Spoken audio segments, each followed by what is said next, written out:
Dah planning ke nak buat apa hari ni? Semua yang kat luar tu, apa lepas saya masuk ke tempat kerja saya nak buat apa? Dah planning ke semua? Jangan ada yang keblereran kat sana Jangan ada blur kat sana sebab tiap-tiap pagi kita, itu kan malam sebelum tu kita kena decide dah. Besok kita nak buat apa, kita punya planning. Baru pagi-pagi kita bangun, kita tak rasa blur dengan hidup kita ni. Saya nak buat apa ya hari ni? Tak apalah, pergilah, ikut je lah langkah saya, langkah gemalai saya ni. Saya nak buat apa hari ni? Jangan ada sifat-sifat macam ni lah. Tiap-tiap pagi bila kita masuk kerja je, tak kira lah kita baru bangun daripada tidur je, kita dah tahu dah planning kita nak buat apa, nak kemas rumah ke, nak buat apa. Dah kena planning malam sebelum tu supaya pagi-pagi tu kita tak rasa banyak buang masa nak fikir lah, nak buat apa nak buat apa tak ada macam tu sebab tiap-tiap pagi kita kena fikir, kita masa ni memang tak payah nak tunggu kita, betul jadi sebelum kita tidur tu plan besok aku nak bangun pukul berapa, aku nak buat apa dulu sampai pukul berapa aku nak bersiap, pukul berapa aku nak keluar daripada rumah.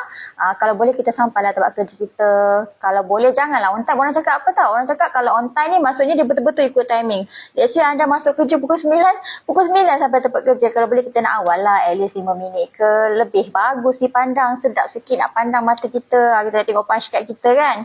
Awal 5 minit, sedap sikit mata tu daripada pukul 9 ataupun 1 minit awal ke, jadi macam tak sedap lah. Kalau boleh kita nak awal lagi lah, nampaklah sikit macam kita ni semangat sikit.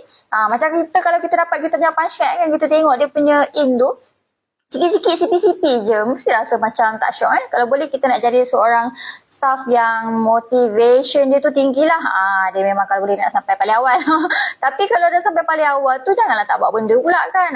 Cuma nak kerja punch card pun tak ada value juga kat sana kan, tak guna juga kan. At least kita sampai kat office tempat kerja kita pun dah ada planning. Bukan saja kita dah ada planning kat rumah kita je nak buat apa, bangun pukul berapa, start pukul berapa, nak bersiap pukul berapa.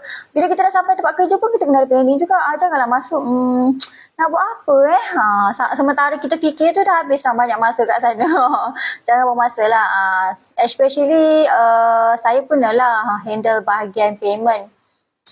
Sebenarnya payment ni bergantung kepada kita lah, sama ada kita nak cepatkan ataupun lambatkan lah. That's why tanggungjawab tu penting lah, kalau especially mereka ni yang ada. Kan semua job scope. Tak kira lah siapa-siapa jawatan, siapa-siapa penting sebenarnya. Cuma apa yang saya nak cakap kat sini kepada mereka yang dia pegang jawatan pembayaran ni kan, anda memang kena kalau boleh on time lah bayar apa-apa payment kan, jangan delay. Sebab ada setengah orang, tak apalah nantilah aku buat, ada pergi delay buat benda lain, dia lambatkan. Punca jadi pembayaran lambat tu sebab dia nak lambatkan, tak apalah aku simpan tepi dululah, buat slow-slow lah. Padahal ikutkan satu hari tu dia boleh buat 10 payment, tapi